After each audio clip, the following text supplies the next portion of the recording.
welcome back to the channel. I have a new subscriber. I was down at the library the other day and I was watching his channel. And I forget which channel it was now off the top of my head. Might have been Nathan's Adventures, I think. But please don't quote me on that, I'm not positive. But I made a comment, and apparently one of my trolls spotted it and has been giving me crap ever since. Because, honestly, my comment was a difficult job made to look easy. And the troll was giving me a hard time. What would I know about it? I've never done it. Yeah, actually, I have. I just haven't never done it for my channel. The video in question was lighting a candle with flint and steel. Now let's be clear. It's a difficult thing to do. And the young man, he made it look fairly easy. Not as easy as some, but easier than others could do it. So, to silence the trolls, once again, that a 70-year-old plus person makes a comment to a young person doing something and making it look relatively easy. What would I know about it because I haven't demonstrated it? Well, let's just get to it. How's that sound? And then my fine feathered friend from down in West Virginia can stick it where the sun don't shine. How's that sound? Maybe one of these days these trolls are going to get it figured out that at my age, I really do know more than they do. One of these days. How's it? What's his face used to say it on honeymooners? One of these days, Alice, boom, zing, right to the moon. Well, wait a minute. Most of you are all too young to remember that, aren't you? Here's a little notion for you to consider. Do you know that the Boy Scouts don't even teach flint and steel fire anymore? No, they don't. They only teach ferro rod. And in some cases, some of the instructors take the time to teach things like chemical fire starting. But the Boy Scouts in general does not teach flint and steel anymore. And here's proof of the point. Feel free to check on this if you like. Call the Boy Scout store in East Hartford, Connecticut, and ask to buy flint and a steel striker. What is that? We don't carry that. I'm sorry. Matter of fact, the person I got on the phone didn't even know what a flint and steel fire was.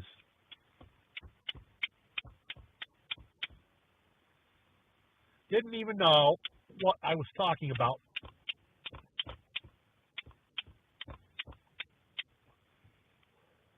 Here's another point I want to make while I'm doing this. Oh. No, I didn't hit my hand. I had an arthritic cramp in my fingers. You've never seen that, huh? Okay. When you get an arthritic cramp, you'll get one finger that bends way over like this and won't go back into position. And, oh, it hurts. Oh. I have terrible arthritis because I also have really bad fibromyalgia. I have terrible arthritis. So fine motor skills such as this become a problem child for me. But what I was about to say is, you'll see channels like, well, just to put a fine point on it, Dave Canterbury. He'll show you him striking the flint and steel together 2 or 3 times, and he's got a burning piece of char cloth. Trouble is, he's editing out all the extra strikes it takes to actually get the spark to land on the char cloth to make himself look good.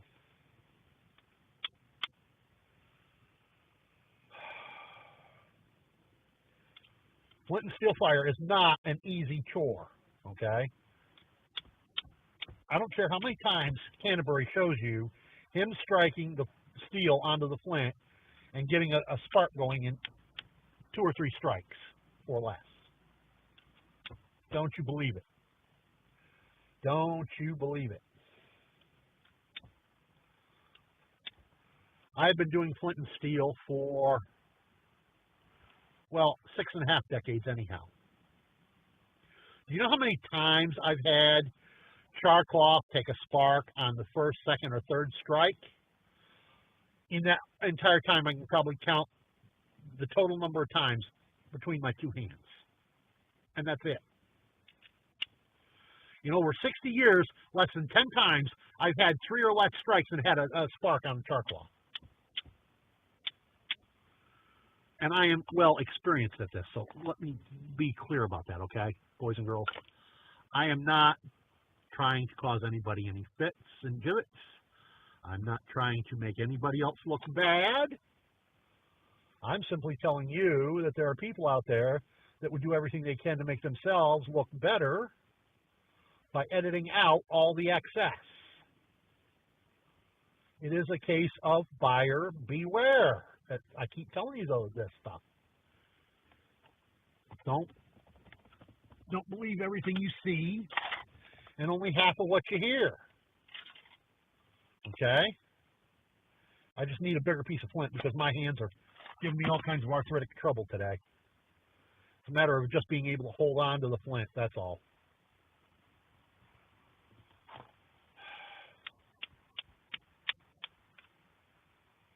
Oh, bugger.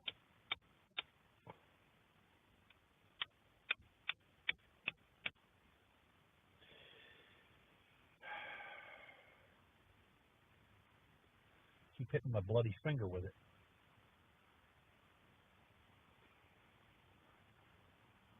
Pretty soon they're going to start calling me Bloody Hand Kruger. Oh.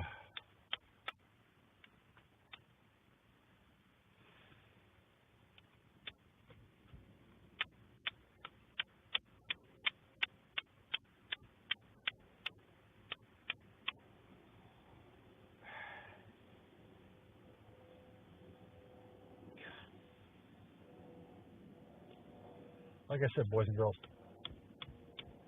it's a matter of arthritic hands for me.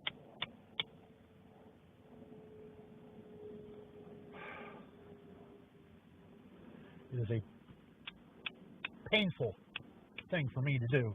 That's why I don't do flint and steel much anymore.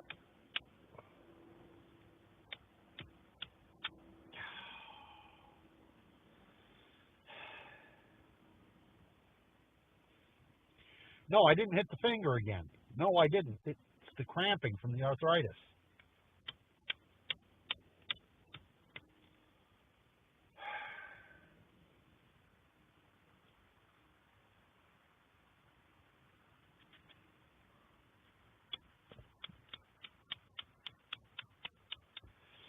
That time I hit my finger. That didn't feel good.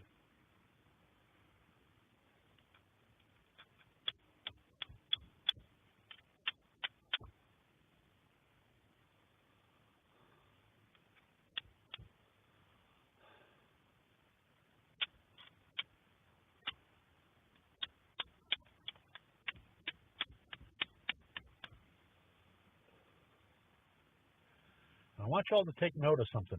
I don't edit out all the excess striking I take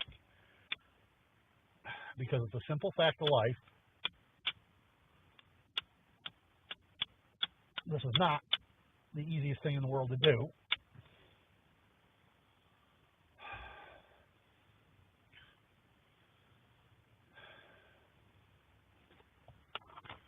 You know what? There's another way to do this. I'm going to try that.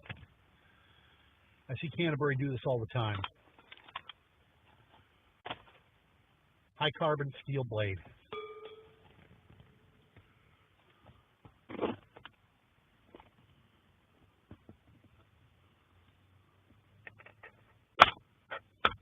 Well, it's supposed to be high carbon steel blade, and I'm not seeing a single spark come off of it. Are you? So This is the Mora high carbon, and I'm not getting a single spark out of that.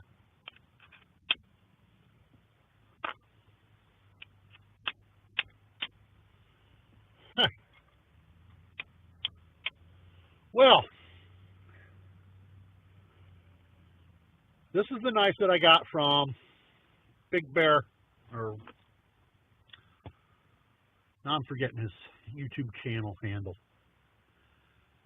His logo is the big bear standing in front of the mountain, and the bear is as big as the mountain. I'm drawing a mental blank on the name of his channel. This is supposed to be the Mora HD, and oh, there, I finally got a spark off of it. Little tiny sparks. So apparently it's not as high carbon a steel of a blade as they would have led us to believe. It's certainly not as high carbon as this is. Because this puts out quite a bit of sparks, see? Whereas this, okay, you all saw me get this in a subscriber giveaway, okay? On that same piece of stone, a couple of little sparks. It's not as high carbon as this is, okay? So, when they tell you the Mora Kniv HD is high carbon, don't believe it. I just proved it's not.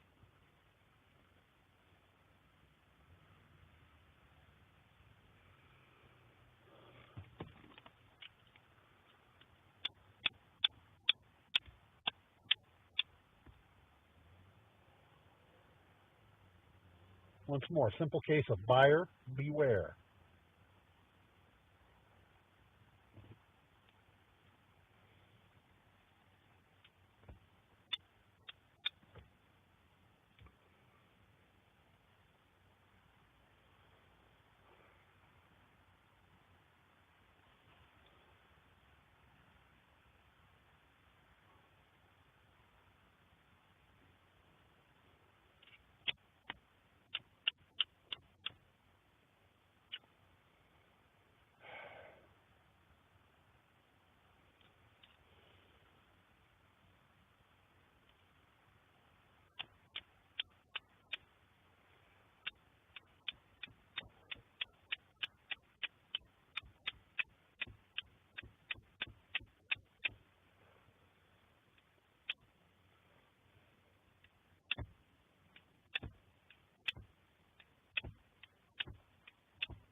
So you see, I'm getting lots of sparkage off of this thing, but I keep trying to tell you boys and girls, there we go. Finally got one to catch. That's the point of flint and steel. It's getting one of the sparks to actually land on the char cloth. That's the hard part. And honestly, I mean, that is the hard part.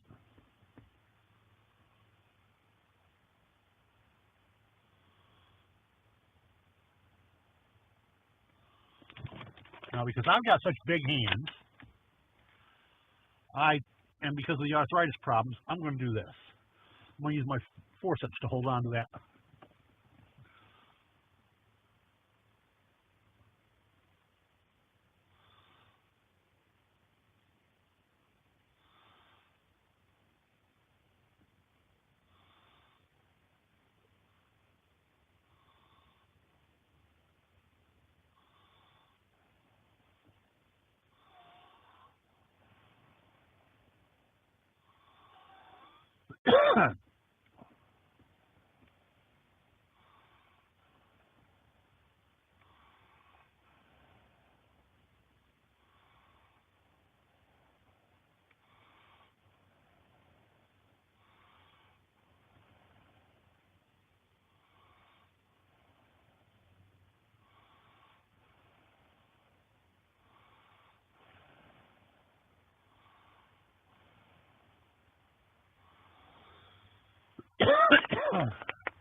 Now,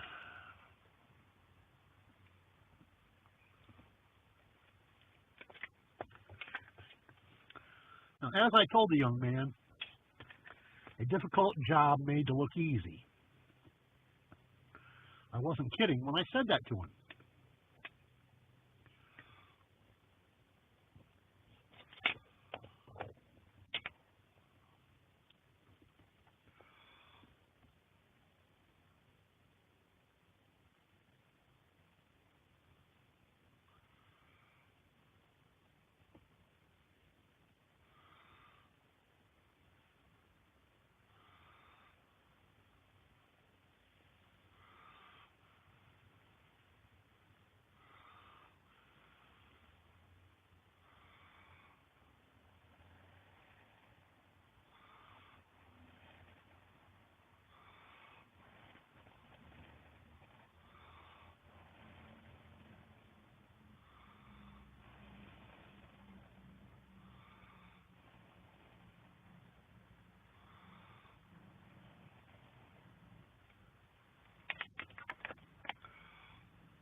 That was telling me my battery's running low. Hang on a minute.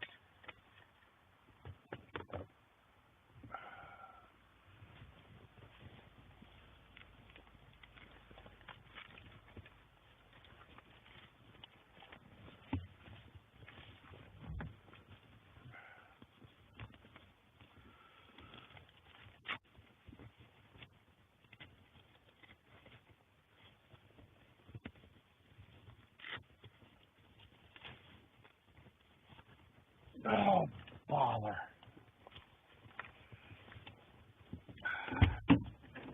Hang on a minute. I'm going to have to get outside and find my charging cable.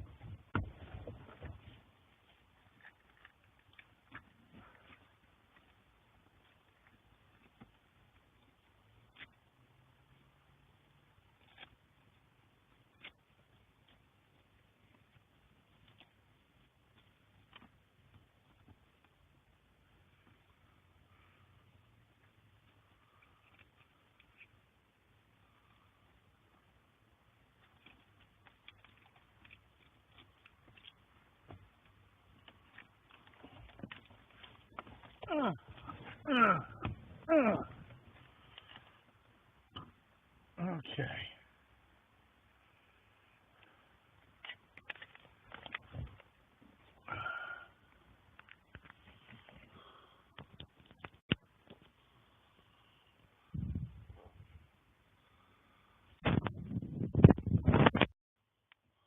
Okay.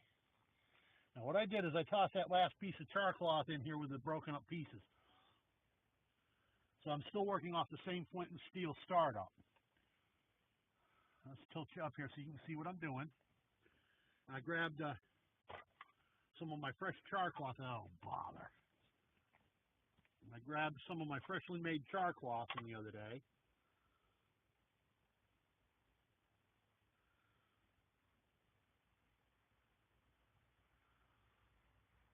There we go.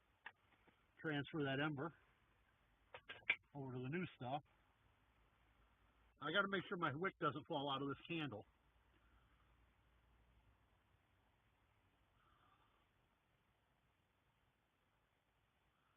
So here's the trick, boys and girls.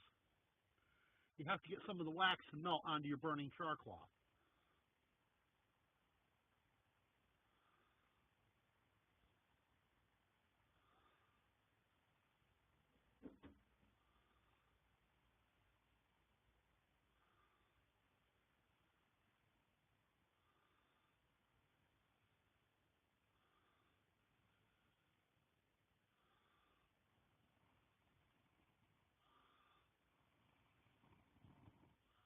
and then you light your candle. Just like that, boys and girls. Just like that. So, for my friend the troll down in West Virginia, who says, what would you know about it? Been there, done that, just haven't done it recently. Peace out. By the way, don't forget to